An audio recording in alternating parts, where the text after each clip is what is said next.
Menteri Keuangan Sri Mulyani memastikan tunjangan hari raya bagi ASN dan pejabat pemerintahan dibayarkan paling cepat 10 hari sebelum Hari Raya Idul Fitri. Jika belum dibayarkan, Menkyu menyebut maka dapat dibayarkan setelah Idul Fitri. Menkyu menambahkan anggaran yang digelontorkan untuk keperluan itu mencapai 99,5 triliun rupiah. 48,7 triliun rupiah untuk pembayaran THR, sementara 50,8 triliun rupiah untuk gaji ke-13. Pemerintah juga segera membayar gaji ke-13 yang akan diterima pada Juni 2024 dan pembayaran selanjutnya setelah bulan Juni.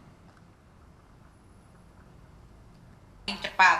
Ini teaser yang pertama. Itu adalah 10 hari kerja sebelum hari raya. Hari kerja ya, jadi Sabtu Minggu nggak masuk dihitung nanti kalau kita ngelewatin Sabtu Minggu.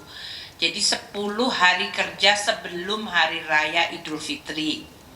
Tadi telah ditekankan lagi oleh Pak Mendagri, kalau belum dibayarkan dapat dibayarkan setelah Hari Raya Idul Fitri. Keseluruhan pembayaran untuk THR pusat dan daerah akan mencapai 48,7 triliun yang akan dibayarkan dalam 2 minggu ke depan.